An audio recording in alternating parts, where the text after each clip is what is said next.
เชอรี่บ๊ายบายแน่คอยแล้วเลยได้คอยกันแล้วคือการไอ้คอมโพไปอุ้ยเชอรี่มันบ่ได้มันเคินโพดไปเปลี่ยนไปเคินโพดบ่แมน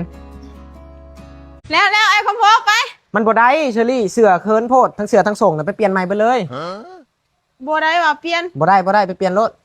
เปลี่ยนกับเปลี่ยนแบบนี้บ่ไอ้คอมโพแบบนี้แหละงามแล้ว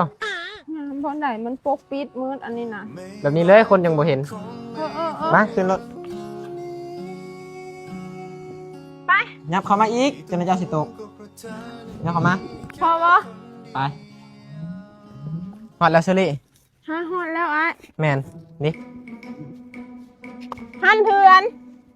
นี่ฮันเป็นหยังไปคิดว่าเจ้าสิพาไปกินบอนไก่ๆบอนลูลาลามากินนี้ไปทำนี่แหละไปเอายังเอาไอ้คอมโพสั่งเลยยังสั่งเลยเจ้าแม่ค่ะสั่งตำสั่งปิ้งหมูแล้วก็ปิ้งหมาแล้วก็ตำเป็ดแล้วก็ตำนี่ไอ้คอมโพไม่มากินยังตำทะเลคุณซิลี่สั่งแบบบ่เกรงใจได้สั่งเลยโอเคแล้วก็เลาะแล้วก็ก้อยต้มแล้วก็มาเพียเด้อแม่ค่ะ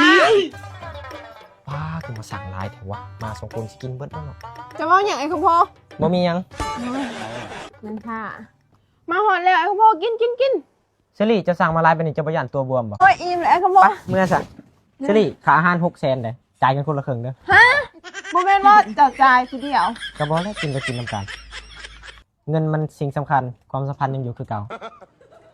คอยก็คิดว่าเจ้าส่วนแล้วเจ้าสิจ่ายซะดอกเจ้าสั่งได้บักหลายจ่ายก็จ่ายผู้ชายอีหยังวะให้สนิทออกน้ำอีกผู้ชายยังไงติดก่อนเด้อก ระสั่นคอยจ่ายก่อนแล้วเจ้าแทนเขาเด้อเงินเดือนออกสิจ่ายดอก